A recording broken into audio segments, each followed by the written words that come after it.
Classes में आप सभी का स्वागत है। कल अपन ने जो चर्चा की विश्व की प्रमुख जनजातियां, आज अपन जो चर्चा कर रहे हैं विश्व की जो प्रमुख जनजातियों में एस्किमो जनजाति, और एस्किमो का शाब्दिक अर्थ है कच्चा मांस खाने वाला। कच्चा मांस खाने वाले।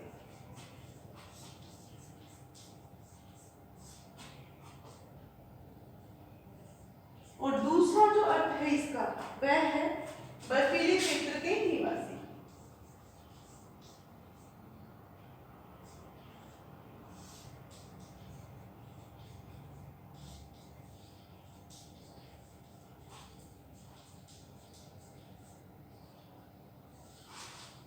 अब देखिए, कच्चा मांस ये लोग खाते हैं तो इसका मतलब ये है कि इनकी आजीविका का जो प्रमुख स्रोत है वह क्या है? आखेट, मछली पकड़ना और खाद्य संग्रह। यानी आजीविका का स्रोत जो है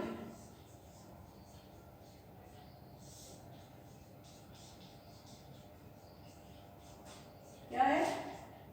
सबसे पहले आखेट। अब देखिए, आखेट ये किस किस का करते हैं? सील मछली है, व्हेल मछली है, सील ओयल है, इनका ये आखेट करते हैं।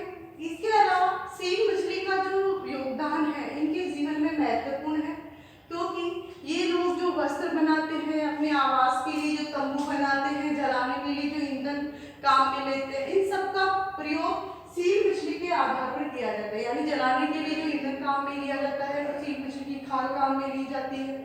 तंबू बनाने के लिए इनकी खाल, इसकी खाल काम में ली जाती है। दूसरा जो है इसका मछली पकड़ना। मछली पकड़ना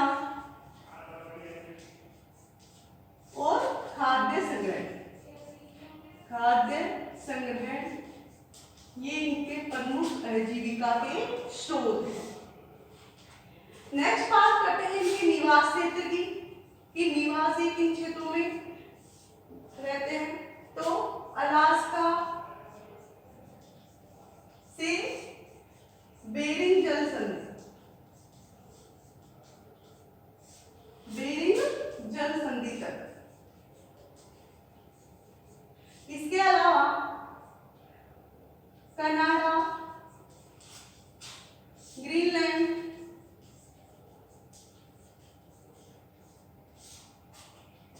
उत्तरी साइबेरिया,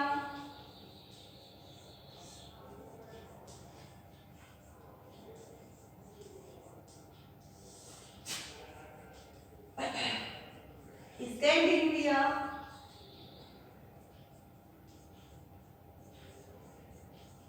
आदि क्षेत्रों में ये निवास करते हैं। अब देखिए, जो एस्किमो है वह कनाडा और ग्रीनलैंड में तो इनको एस्किमो के नाम से ही जाना जाता है। ये जो उत्तरी साइबेरिया है यहाँ पर इनको सेमोयड्स,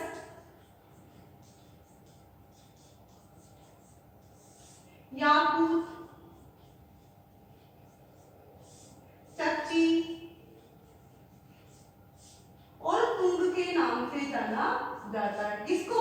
एस्किमो जनजाति को। उत्तरी साइबेरिया में सेमोयड्स, याकूत, चच्ची और तुंग के नाम से जाना जाता है। इसके नेविया में इनको लैप्स के नाम से जाना जाता है। और ये कहाँ है?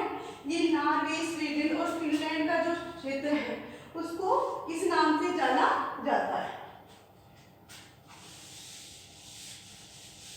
अब देखिए, एस्किमो जो है वो मंगोल प्रजाति से संबंधित है। मंगोलाइड जो प्रजाति है से ये जनजाति संबंधित है, जिसका अध्ययन अपन ने जब अपने पाठ परिचय जो अपना चल रहा था उस समय में इसको किया था। मंगोलाइड प्रजाति से संबंधित।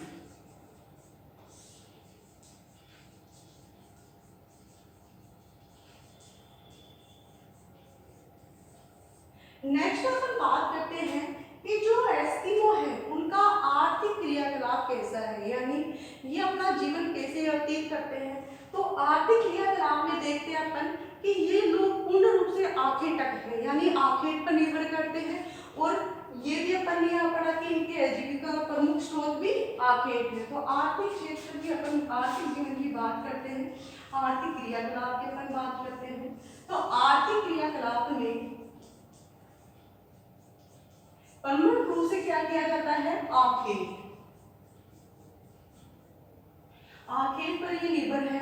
अब देखिए ये आखेट भी ये लोग दो प्रकार से करते हैं। पहला है शीतकालीन आखेट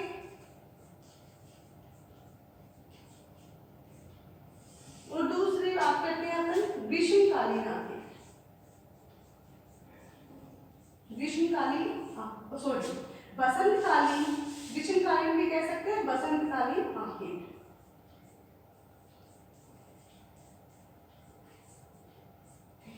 बात करते हैं सबसे पहले शीतकालीन आखेट की। शीतकालीन आखेट किस विधि के द्वारा किया जाता है। अब देखिए शीतकालीन आखेट में सबसे पहले अपन माऊ पाक लेते हैं। माऊ पाक विधि के द्वारा जो एस्किमो आखेट करते हैं वो कैसे करते हैं। माऊ पाक विधि का शाब्दिक अर्थ होता है,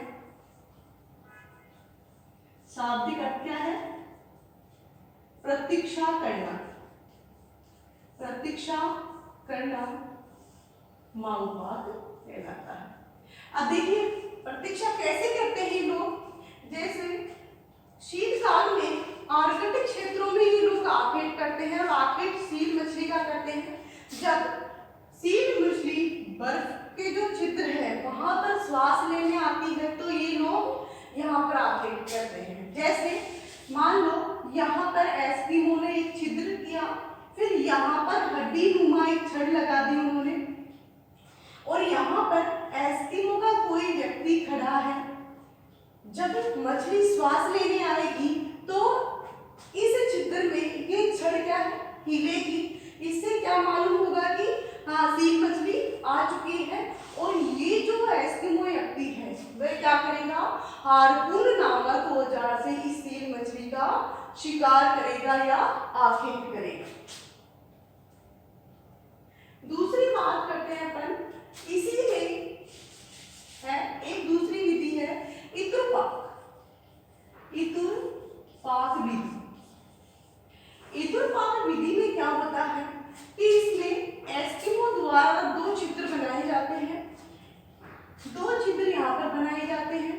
एक छिद्र में एक एस्किमो व्यक्ति क्या करता है, इस सील मछली के लिए चारा डालता है। दूसरा व्यक्ति यहाँ पर हार्पून लिए खड़ा होता है। जब सील मछली चारा खाने आती है तो ये इसका शिकार करता है। वही किससे, हार्पून नामक औजार से ये शिकार करता है। तो दूसरी विधि कौन सी हुई, इतुरपाक विधि। बसंतकालीन आखेट में क्या होता है कि आर्कटिक क्षेत्रों में जब मार्च के महीने में सील श्वास लेने बाहर आती है, यानी धूप सेकने बाहर आती है, तो उस टाइम में ये क्या करते हैं, शिकार करते हैं, जिसे उत्तर कहा जाता है। उत्तर कहा जाता है। यानी शीतकाल में जो दो विधियां हैं, माऊ पाक और इतुरपाक, और बसंतकालीन जो आखेट करते हैं उसमें उत्तोक विधि द्वारा ये करते हैं। अब देखो ग्रीष्मकाल में जब यहाँ पर थोड़ी बहुत जो घास उगती है जिसमें लाइकेन है, आपके शैवाल है, छोटी छोटी वनस्पति यहाँ उग जाती है। दूसरा यहाँ के जो जीव जंतुओं की बात करें तो जैसे खरगोश है, लेमिंग है, बारहसिंगा जिसे यूएसए में कैरीबाउ के नाम से जाना जाता है, ये इसके क्षेत्र है। अब बात करते हैं अपन इनके आवास की। ये एस्किमो का जो आवास होता है वो कैसा होता है। देखिए आवास की बात करें तो शीतकालीन में जो आवास बनाते हैं वो पूर्ण रूप से बर्फ से बना हुआ होता है, जिसे इग्लू कहा जाता है। इग्लू क्या होता है, पूर्ण रूप से बर्फ का बना हुआ मकान या निवास जो भी है। शीतकाल में क्या है, इग्लू।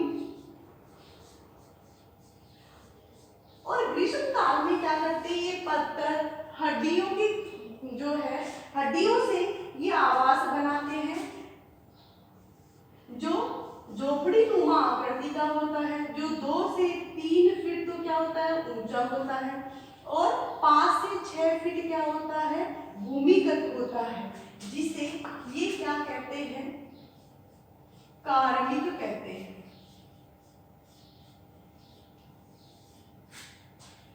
सील मछली की खाल से ये जूते बनाते हैं, ठीक है, ये इनका क्या हुआ, आवास हुआ। अब बात करते हैं इनके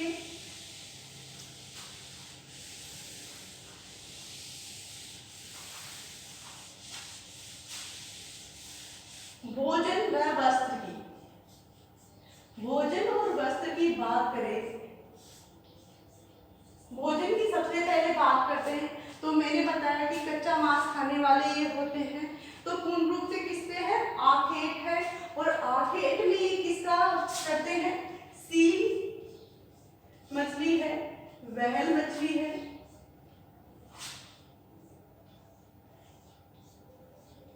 और सील ऑयल, सील ऑयल आदि से ये भोजन ग्रहण करते हैं। इसके अलावा जो छोटे छोटे जीव है इनका भी ये भोजन, इनसे भी ये भोजन प्राप्त करते हैं।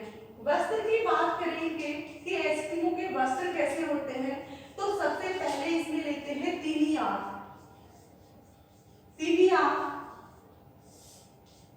तिनियाक एस्किमो में महिला व पुरुष दोनों पहनते हैं, जो जर्सी नुमा बाहेदार वस्त्र होता है, जिसे क्या कहते हैं, तिनियाक कहते हैं। जर्सी नुमा बाहेदार वस्त्र, जिसे क्या कहते हैं, तिनियाक। दूसरी बात करते हैं अपन अनहोक। अनहोक क्या होता है, इस तिनियाक के ऊपर पहना जाने वाला वस्त्र क्या कहलाता है, अनहोक। तिनियाक के ऊपर पहना जाने वाला वस्त्र क्या कहलाता है, अनहोक।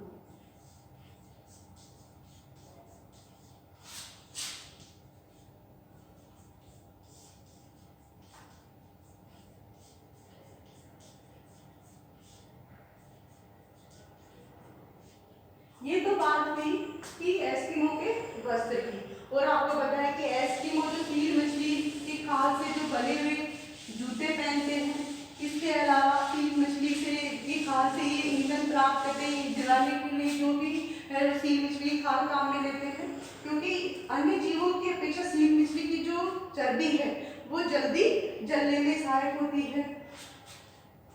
और ये जो अपने वस्त्र पहनते हैं वह केरूबी की खाल से पहनते हैं, क्योंकि केरूबी की खाल जो है वो अन्य जीव जंतुओं की अपेक्षा गर्म और मुलायम होती है। नेक्स्ट इनके बात करते हैं कि इनके यंत्र कैसे होते हैं, एस्किमो के यंत्र कैसे होते हैं। तो सबसे पहले बात करते हैं अपन कयाक, और कयाक जो होती है, कयाक एक प्रकार की नाव,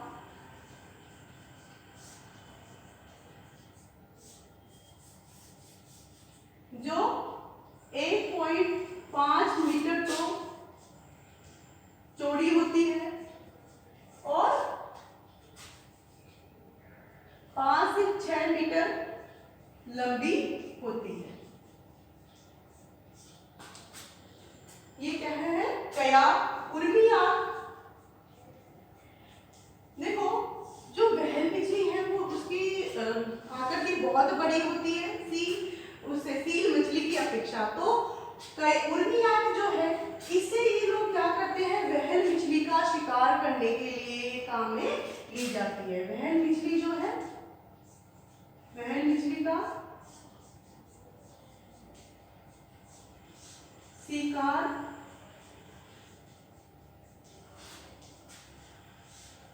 के लिए प्रयोग में ली जाती है।